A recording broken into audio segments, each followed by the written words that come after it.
Wizards of the Coast is giving away free Magic the Gathering decks this weekend specifically. How do you get them? What's in them? Let's talk about that.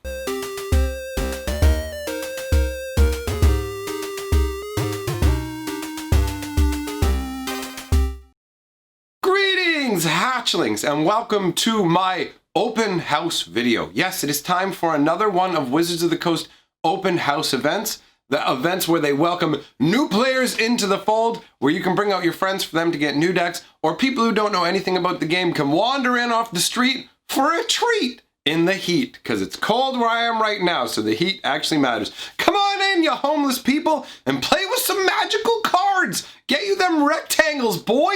All right, so it's a really simple concept. How it works is anybody who's new to the game, who wants to learn about Magic the Gathering, can head on down to any official LGS that's registered with Wizards of the Coast, and they will be given one of these beautiful little open house decks. Now, there are a number of variations of these. If you've been to an open house in the last 3 to 6 months, you will have already gotten one of these. So every time there's an open house, they don't use different decks. What they do is they create a new batch for each year, essentially. Although it does kind of like work the way they do it with car models, where you know how they'll release the 2019 cards in 2018? It's kind of like that. So the first wave of these decks actually came out in 2018. This is one that's actually from the previous open house, but I went ahead and double checked that they are indeed the same this time around. So what you get when you get one of these is, let's just see if I can manage to open the box here. That's the first test you have to pass.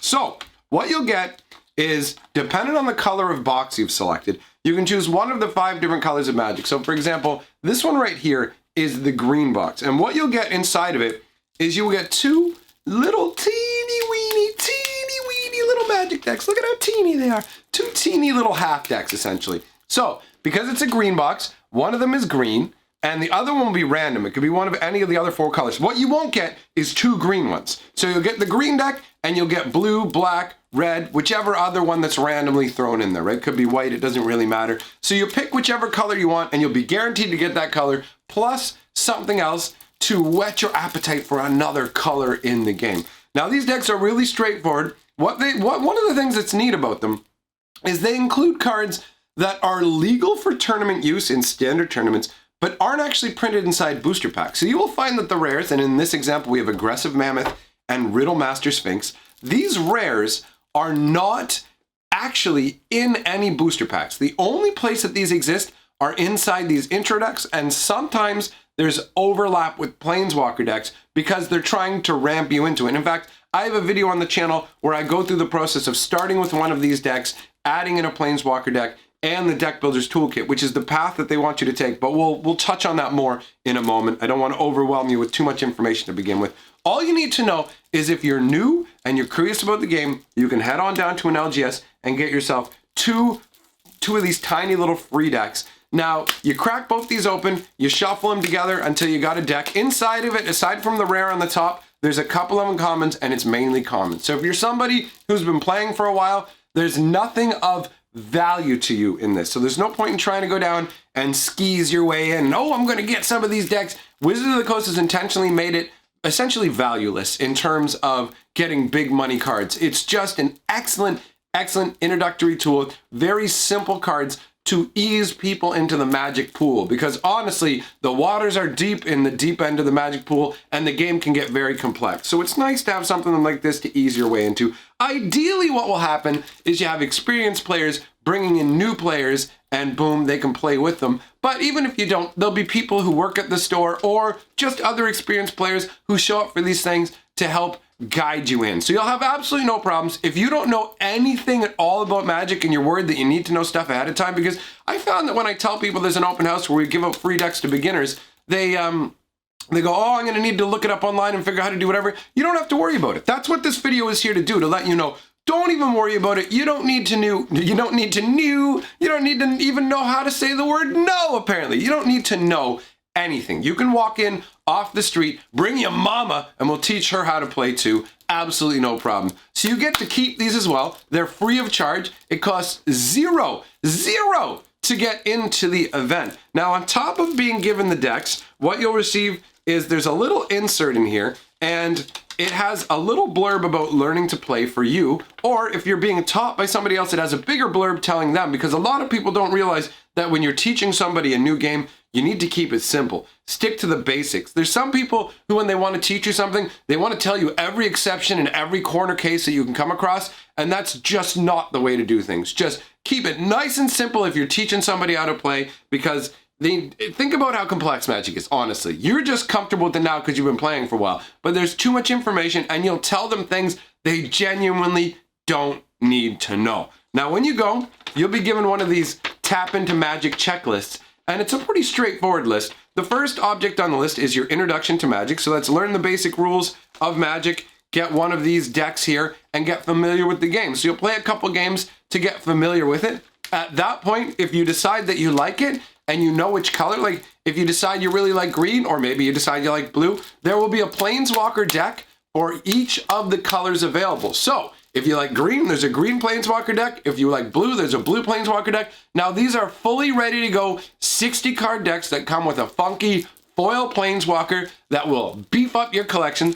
So you can purchase one of those. It says here, purchase a Planeswalker deck and play a few games. Once you're familiar with how your deck plays, open an included booster, because there is a booster pack included in there as well. So on top of the 60 card deck, you will get a booster pack of random cards, which may or may not include cards you can use to enhance your deck. It's entirely random.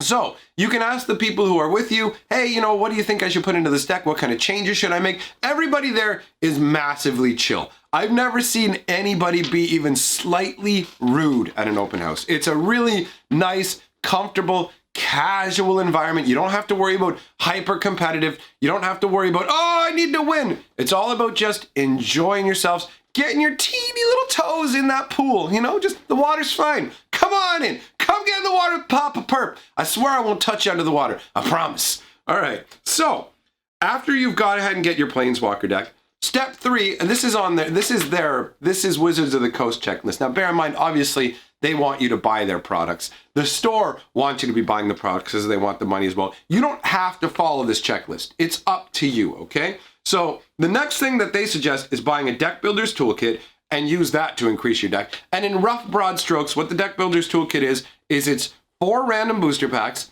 a bunch of extra lands, and some preset cards that they throw in there for you as well. So they all kind of mix together. And truthfully, as I mentioned before, I did test out their ramp by getting one of these decks and leading from the little green deck up into the green Planeswalker deck, and that adding a Deck Builder's Toolkit and bringing it all together. And I found that the experience is actually pretty well designed. The lead-in, the ramp to get you comfortable with the game is pretty good. Now, if you want to see what that experience was like, I'll link it at the end of the video so you can go ahead and see how I made out with all that. Step 4 is joining the community. Ask the store whether other Magic players regularly gather to play. If a store is having an open house, it's pretty much guaranteed that they have regular Magic events. I could be wrong, but I haven't heard of any stores running open houses that at the very least don't have FNMs. Most stores will have a fairly robust scene when it comes to Magic, because Magic's a pretty healthy game with a big following. So you can usually find out what nights it's going at, and then you can come in and everything that you'll have acquired so far, the Planeswalker deck, the Deck Builder's Toolkit, and these will all be usable. They'll all be standard legal, which means you can play in any tournament that they're running with this stuff with no worries. And then step 5 is the introduction to organized play. So that's really, I already covered that, really. That's coming in, finding out when the tournaments are happening, when people are in, and getting into it. Honestly, FNMs are a nice kind of easier way in because they do have a certain level of competitiveness, but they're not super competitive. Another suggestion I have, honestly, is if you really like the open house decks, the week afterwards, so this weekend is the open houses. It'll be Saturday and Sunday, right? It's Friday right now. So Saturday and Sunday, the next 2 days, will be open houses at the LGS. And then the weekend after that is the pre-release. And pre-releases are a lot of fun. Now, where is it? Right here. I have a pre-release kit from, this was sent in by one of my fans. This is not the pre-release kits they'll be using coming up for this one, because those are for Ravnica. This is a previous one. This is a Rivals of Ixalan pre-release kit. But you get one of these nice kits. They have a special life die in them that you can use. They come with 6 booster packs, and you get to build your deck out of them. So pre-releases are a really casual event and everybody's on even footing, guys. Nobody has an advantage because everybody just gets whatever they get in their booster pack. So I mean, if somebody gets something really good out of their booster packs, then sure, they kind of have an advantage. But I mean, in terms of equal access, everybody gets the same 6 booster packs of randomness. You get in there, you have fun. Pre-releases are an amazing experience. So if you ever thought about getting into Magic, go on down, get yourself an open house deck. Now, I'm not going to be opening these up because obviously I've done the experience and there's no point. I like hanging on to these to give to people who want to get into the game but who can't get out to like an open house or whatever, because the open house decks go really quickly. So I tend to usually be able to get 1 or 2 after it's over to hang on to and hand out to other people to get them into the game, because I really like Magic. I like helping other people enjoy it as well. So we've covered basically everything you need to know. At the end of the video, like I said, I will link my experience of building from one of these into a Planeswalker deck, into a Deck Builder's Toolkit, to give you an idea how to do it if you want to do it yourself. So if you want to make sure that you never miss one of my videos or live streams, because I live stream every single day, you're going to want to hop on my Discord linked below. Make sure